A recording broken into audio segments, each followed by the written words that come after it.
ദൈവത്തിൻ്റെ അനുഗ്രഹം നിന്റെ ജീവിതത്തിലുണ്ടെങ്കിലും, നിന്റെ ജീവിതത്തിൽ ദൈവത്തിൻ്റെ സാന്നിധ്യമുണ്ടെങ്കിലും കഷ്ടതയുണ്ടാകും.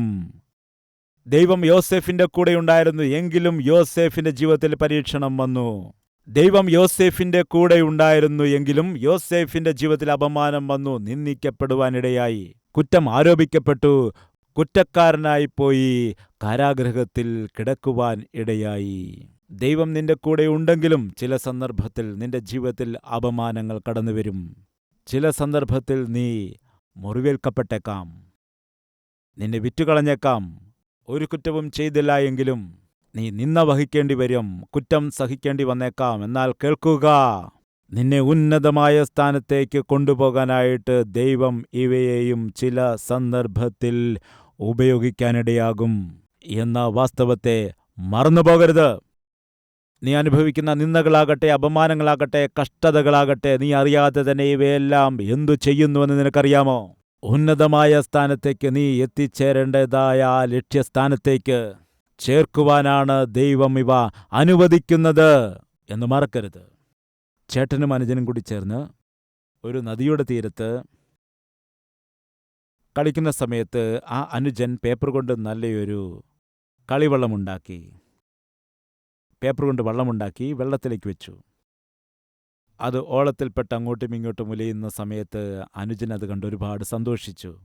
ഈ സമയത്ത് വെള്ളത്തിൻ്റെ ഓളം തള്ളൽ കാരണം ഈ പേപ്പർ കൊണ്ടുണ്ടാക്കിയതായ ഈ വള്ളം പതിയെ പതിയെ പതിയെ പതിയെ പതിയെ പതിയെ അത് മുൻപോട്ട് പോകുന്നു. അങ്ങനെ അത് അകത്തേക്ക് പോകും തോറും അവൻ്റെ ഉള്ളിൽ വല്ലാത്തൊരു വിഷമം, വല്ലാത്തൊരു ദുഃഖം, സംഭ്രമം ഉണ്ടാവുക. അയ്യോ, അത് അകത്തേക്ക് പോകുന്നു, ഞാൻ ഒരുപാട് ഇഷ്ടപ്പെട്ടുണ്ടാക്കിയ എൻ്റെ വള്ളം എന്നെ വിട്ട് അകന്നു പോവുകയാണ്, എന്നെ വിട്ട് അകന്നു പോവുകയാണല്ലോ, എൻ്റെ സന്തോഷമെല്ലാം മാഞ്ഞു പോവുകയാണല്ലോ എന്ന് പറഞ്ഞ് ഇവൻ ഭാരപ്പെടുമ്പോൾ അടുത്തു നിന്നതായ ഇവൻ്റെ ചേട്ടൻ അത് കണ്ടിട്ട് അടുത്തു കിടന്ന കല്ലുകളിൽ ഒരു കല്ലെടുത്തിട്ട്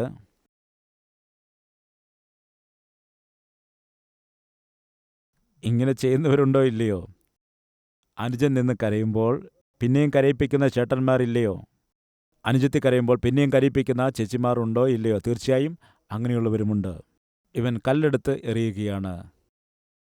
കല്ലെടുത്തെറിയുമ്പോൾ ഉണ്ടാകുന്ന ഓളത്തിൽ വീണ്ടും ആടി ഉലഞ്ഞുകൊണ്ട് ആ വള്ളം അത് കണ്ട് അനുജൻ സങ്കടപ്പെട്ടു. നീ എന്തിനാണ് ഇങ്ങനെയൊക്കെ ചെയ്യുന്നത്? നിനക്കെന്തിനാടാ ഇത്ര വലിയ കുശുമ്പ്? നീ മനഃപൂർവ്വം എൻ്റെ വള്ളം മുക്കിക്കളയാൻ നോക്കുകയല്ലേ? നോക്കൂ അത് എങ്ങനെയാണ് ഉലയുന്നതെന്ന്. എടാ, അത് മുങ്ങാൻ പോവുകയാണ്, നീ കല്ലെടുത്തെറിയരുത് എന്ന് പറഞ്ഞപ്പോൾ ചേട്ടൻ കല്ലെടുത്തെറിഞ്ഞുകൊണ്ടേയിരുന്നു. ഇവൻ്റെ ഉള്ളിൽ BP കൂടിക്കൊണ്ടേയിരുന്നു, ദേഷ്യം കൂടിക്കൂടി വരികയാണ്.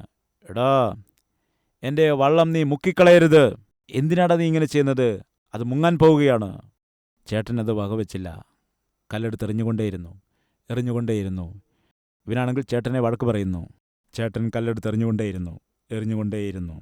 അങ്ങനെ ഓരോരോ കല്ലുകളെടുത്ത് എറിഞ്ഞുകൊണ്ടിരിക്കുമ്പോൾ ഇവൻ ജ്യേഷ്ഠനെ വഴക്ക് പറഞ്ഞുകൊണ്ടിരിക്കുമ്പോൾ മുങ്ങിപ്പോകാൻ തുടങ്ങുന്നതായ ആ വള്ളം അവൻ നോക്കി നിൽക്കുമ്പോൾ, അങ്ങനെ നിൽക്കുമ്പോൾ ആ വള്ളം തന്നെ വിട്ട് അകന്നു പോകുന്നതിന് പകരമായി പതിയെ പതിയെ തീരത്തേക്ക് വരുന്നത് അവൻ കാണാനിടയായി. ചേട്ടൻ കല്ലെടുത്തെറിഞ്ഞ് വള്ളം മുക്കിക്കളയാനായി ശ്രമിക്കുന്നു എന്നാണ് ഇവന് തോന്നിയത്. എന്നാൽ ജ്യേഷ്ഠൻ ആ വള്ളത്തിൻ്റെ അപ്പുറത്ത് കല്ലുകൾ എറിയുന്നതുകൊണ്ട് തന്മൂലമുണ്ടായതായ ഓളങ്ങൾ കാരണം എന്തുണ്ടായി? അത് പതിയെ പതിയെ പതിയെ തീരത്തേക്ക് വന്നു.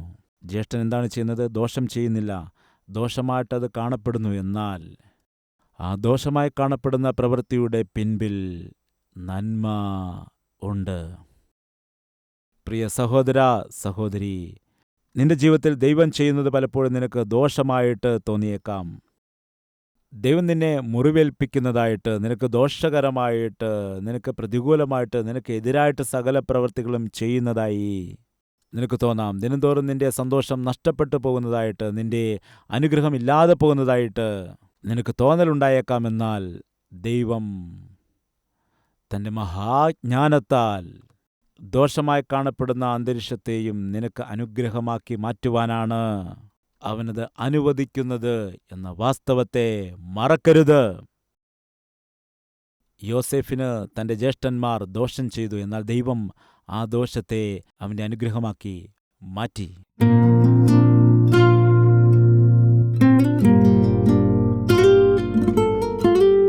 മഹാപരിശുദ്ധനായ സ്നേഹവാനായ പിതാവേ, ഈ വളരെ ശ്രേഷ്ഠമായൊരു സന്ദേശം ഞങ്ങളോട് പങ്കുവച്ചതോർത്ത് ഞങ്ങളങ്ങേ സ്തുതിക്കുകയും മഹത്വപ്പെടുത്തുകയും ചെയ്യുന്നു. കർത്താവെ, ഞങ്ങളുടെ ജീവിതത്തിൽ പലപ്പോഴും കടന്നു വരുന്നതായ പ്രതികൂലം ഞങ്ങളുടെ ജീവിതത്തിൽ ഞങ്ങൾക്കത് ദോഷകരമായിട്ട് തോന്നാറുണ്ട്. എന്നാൽ കർത്താവെ, നീ ഞങ്ങളുടെ ജീവിതത്തിൽ നന്മ ചെയ്യുവാനായിട്ട്, നിന്റെ ഹിതം ചെയ്യുവാനായിട്ട്, ഉന്നതമായ നിന്റെ പദ്ധതികൾ നിറവേറ്റുവാനായിട്ടാണല്ലോ അവയെ അനുവദിക്കാറുള്ളത് എന്ന വാസ്തവം ഇന്ന് നീ ഞങ്ങളോട് വളരെ വ്യക്തമായി സംസാരിച്ചുവല്ലോ. കർത്താവേ, ഇന്ന് ഞങ്ങളുടെ ജീവിതത്തിൽ കടന്നു വരുന്നതായ പല പ്രതികൂലങ്ങളും നാളെ നന്മയ്ക്കായി നീ മാറ്റിയെടുക്കാൻ പോകുന്നതോർത്ത് നിന്നെ സ്തുതിക്കുകയാണ്. ഇന്ന് കേട്ടതായ വചനം ഞങ്ങളുടെ ഹൃദയങ്ങളിൽ ആഴമായി പതിക്കുവാൻ, അതിൻ്റെ ഫലം കായ്ക്കുവാൻ സഹായിക്കണമെന്ന് യേശുക്രിസ്തുവിൻ്റെ നാമത്തിൽ അപേക്ഷിക്കുന്നു പിതാവേ. ആമേൻ.